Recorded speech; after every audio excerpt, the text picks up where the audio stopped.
All right, good afternoon. The Secretary-General, in a video message out today to mark the International Day to End Impunity for Crimes Against Journalists, which is observed on November 2nd, in his message, the Secretary-General warns that more than 1,000 journalists have been killed while carrying out their work in just over the last decade. 90% of those killings are unresolved, with no one held accountable. The Secretary-General says that the attacks and harassment of journalists are outrageous and should not become the new normal. He calls on governments and international community to protect journalists and create the conditions they need to do their work. The text of the video message will be distributed, and the video should be online. In a statement we issued late last night, the Secretary-General expressed his deep sadness at the loss of life and extensive damage that resulted from large-scale flash flooding at the Zahra Marine Hot Springs in the area near the Dead Sea in Jordan. He wishes to convey his condolences and deepest sympathies to the families of the victims and the government of the Hashemite Kingdom of Jordan. The United Nations stands ready to support ongoing rescue and relief efforts. And on Sunday, the Deputy Secretary-General will travel to Sweden to give a keynote speech at the ACT Alliance, which is a coalition of 150 church and church-related organizations, and that will take place. Their meeting takes place from the 28th of October to November 1st in Uppsala in Sweden. She will also have bilateral meetings with senior government officials from Sweden during her visit. The Deputy Secretary-General will be back in New York on Monday. And this evening, she will speak at the opening of a photo exhibit entitled War and Peace in Liberia at the Bronx Documentary Center. We strongly encourage you to visit the exhibit, which showcases the work, some never shown before, of photographers Tim Heatherton and Chris Hondros. The photos documented the humanitarian disaster in Liberia and helped to build a global momentum which resulted in deployment of a UN peacekeeping mission. In 2011, both photographers were killed by artillery in Misrata in Libya. The exhibit is sponsored by the UN Department of Peacekeeping Operations, the UN Foundation, Magnum Photo, Getty Images, and reporters instructed in saving colleagues. And we have a press release available for those of you who are interested. And we've seen some of the photos. They are really, indeed, very powerful. The Department of Field Support is pleased to announce that the government of India has donated approximately $300,000 for the Pipeline for Peacekeeping Command program, which is a specific focus on issues of conduct and discipline. The program will, over a period of 3 years, help develop the capacity of future commanders and managers to lead by example and to raise awareness of UN standards of conduct among their personnel. We have more information in a note to correspondent that is being issued.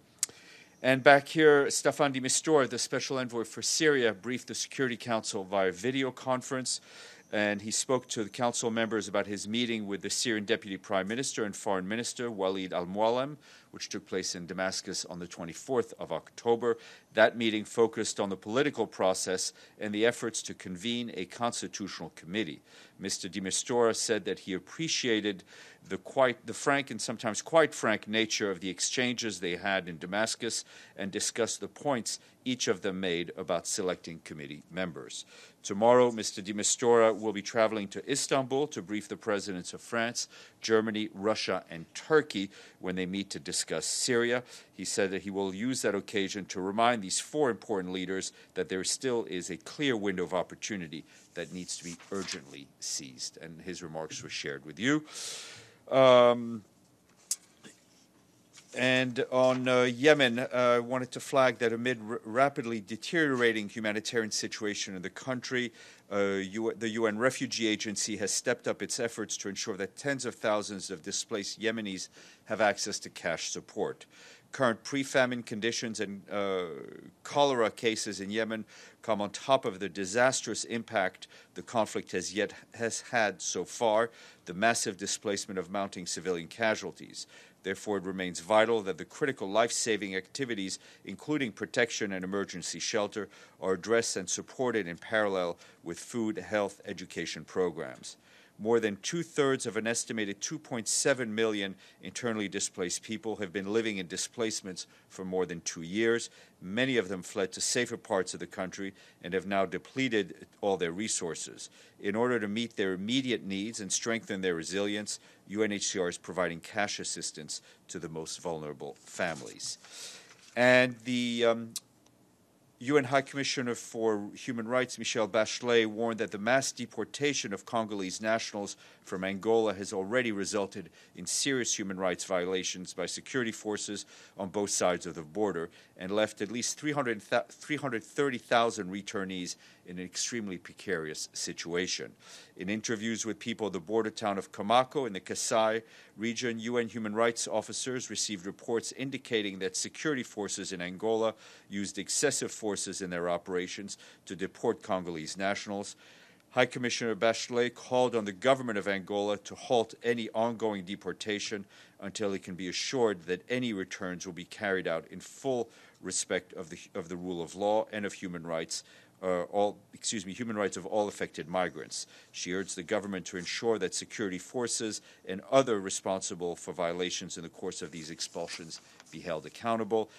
And our human rights colleagues also tell us that the Congolese who have just returned from Angola are looking for safety and aid. The UN and humanitarian partners are present in Kamako along the border with Angola, have already conducted several rapid needs assessment. They are responding to ensure that those most at risk are provided with food, non-food items, water, sanitation, and transportation health facilities.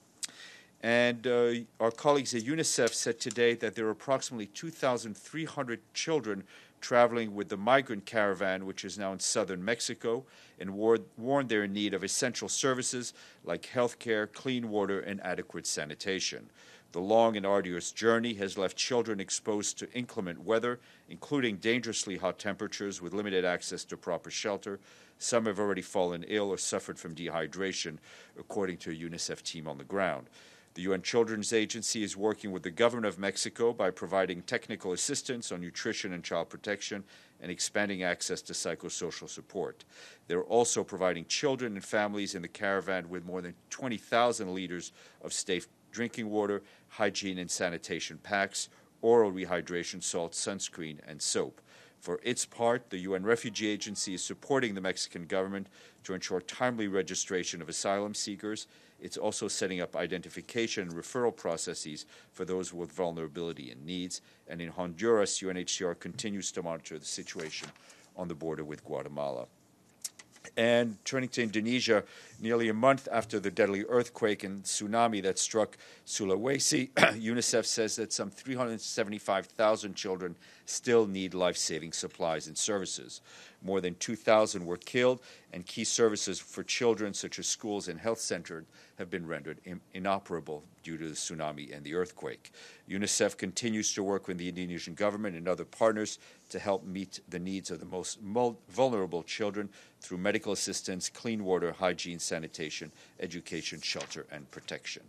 And just a sad note to report, we received sad news that our friend and longtime colleague, Yevgeny Menkes, former president of UNCA and longtime task correspondent here, passed away yesterday in Moscow. As you know, he served the UN for 25 years in various capacities, including as the task correspondent, a diplomat with the Russian mission, and a colleague as a senior producer in UN radio, and we send our condolences to his families. Sir, I don't know. Thanks, Stéphane. Do you have any updates on the situation in Al-Rukban camp in Syria? We saw many reports that the situation is getting really severe. Yes. Sorry, if somebody could turn off that phone, that would be appreciated. We have a UN Syrian Arab Red Crescent convoy to Rukban camp, which has unfortunately been delayed due to logistical issues and security concerns, but we still plan to deploy it as soon as possible. We remain ready to deliver aid for the 50,000 people in need as soon as the security conditions allow, and the UN continues to call upon all parties to ensure safe, sustained, unimpeded access to all people in need in line with their obligations under international humanitarian law. Just to follow up, what kind of logistics and security reasons? Obviously, partly is the terrain, and the security is the security. We need to ensure that that the people who man the convoy are safe, and the convoy would be allowed to proceed without any problems. Well, Evelyn? Yes, is there any news of these armaments that the U.S. wanted the United Nations to inspect to see whether Iran was sending hardware to Yemen? No, I mean, I saw the press reports, and I think that refers to experts from the Sanctions Committee, so you should address that question to... And secondly, Okay. if you have a moment. No, I don't have anything else. Okay. Okay. The migrants. I mean, they're nowhere near the U.S. border, but I'm not sure how UNHCR or anyone else can help. On the books, both the United States and international law say that people seeking asylum have to be listened to. But the United States is now moving troops and getting totally hysterical about the southern border. I'm not sure what role UNHCR... Well, as I mentioned, UNHCR is in Mexico working with the Mexican government, helping people register for asylum claims. As a matter of principle, governments, every state has the sovereign right and responsibility to control its own border. There is a body of law having to do with refugees, which needs to be respected, and there is also the need to treat migrants with the dignity they deserve to be treated. Our work right now is with is, as I mentioned, in Mexico, supporting the Mexican government through various humanitarian agencies. Wait, yes. On the same subject, do you have still the same number, more than 7,000 people in this caravan? I have the numbers, which I think I just got from UNICEF just now. Which, the numbers that I have right now, just focusing on the children. I'll see if UNHCR, UNICEF has broader numbers on that on people. Okay. Yes, ma'am. Thank you. I have a question. Mr. Baskut Tunçak reported yesterday General Assembly about the trust fund that was created 1 year ago on Roma Ashkali. They lived in this yes, on the trust camp. fund. Yeah. Yes, that there is no money there, and he sent it also later on the General Secretary and Julie this year, where he was asking for the same thing. I sent it an email to the office today to ask about the question. That maybe I'll try to find out.